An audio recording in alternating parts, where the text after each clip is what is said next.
Today is the anniversary of the 15 August 1950 Mariana Great Falls UFO film. Pay attention for the Daisy Duke confirmation, complete with legs and hubcaps.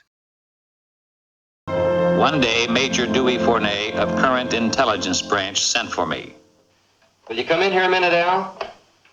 Major Fournet was Intelligence Technical Analyst and UFO Monitor.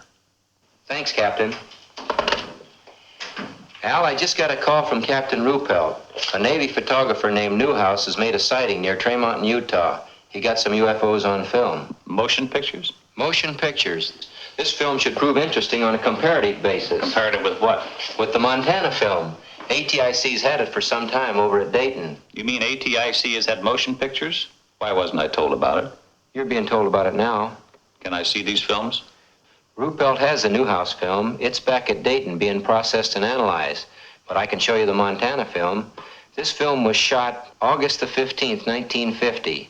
It was taken in Great Falls, Montana by Mariana. Immediately after we were notified of the sighting, we sent an intelligence man to get a first-hand report. My name is Mariana. For the past 6 years, I've been the general manager of a minor league baseball club called the Electrics. We play out of Great Falls, Montana, and are a farm club of the Brooklyn Dodgers. On August 15th, 1950, at Legion Ballpark in Great Falls, Montana, after a couple of hours in the clubhouse office, I went up into the grandstand to call the groundskeeper. As I reached the top of the stairway, I glanced northward to the tall Anaconda Copper Company smokestack to check the direction of the wind from the white smoke. Force of habit, I suppose, because our outfielders use it as an indicator on defensive play. I've clearly cut the original film to insert an aerial view of the Anaconda smokestack, stadium, and ball field.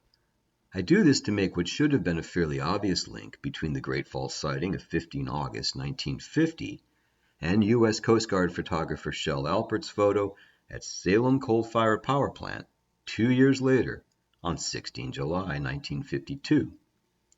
To save time, please see all the related videos in the text description below. On with the show. As I looked up, I saw two silvery objects moving swiftly out of the northwest. They appeared to be moving directly south. The objects were very bright and about 10,000 feet in the air. They appeared to be of a bright, shiny metal, like polished silver. Both were the same size and were traveling at the same rate of speed, which was much slower than the jets which shot by shortly after I filmed the discs. Suddenly, they stopped. It was then I remembered the camera in the glove compartment of my car. I raced downstairs, yelling for my secretary, Miss Virginia Ronick. The distance from the top of the stairway to my car is about 60 feet, and I must have made that in about 6 jumps. I asked my secretary if she saw anything, and she said yes, 2 silvery spheres. I unlocked the glove compartment of my car, took out the camera, turned the telephoto lens on the turret into position, set the camera at f/22, picked up the objects in the viewfinder, and pressed the trigger.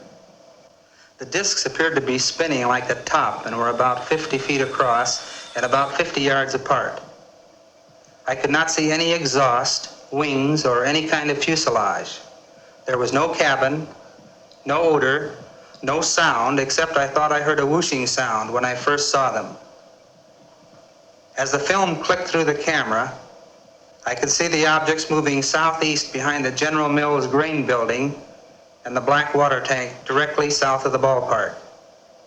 I filmed the objects until they disappeared into the blue sky behind the water tank. There's only a few feet of film. It'll be over practically before your eyes are focused on it. Now remember, there's only a few feet of film, so watch closely. I still had my doubts, but I must admit I felt an excitement about seeing actual motion pictures of unidentified flying objects for the first time. Ready? Ready.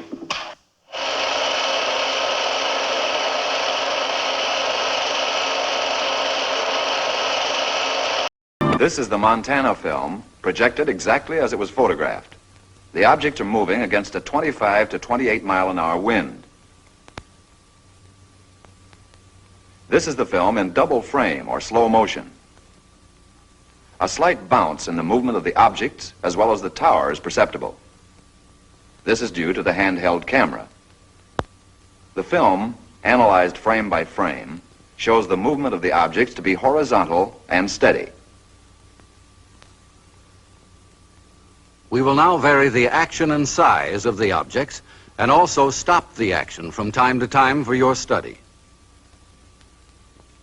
We have just made a jump cut in the film to an enlarged size and reversed the action.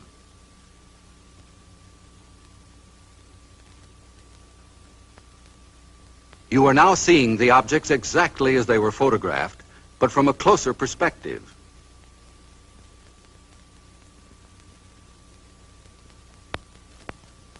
Analysis reveals that the objects are not balloons, nor any kind of known aircraft.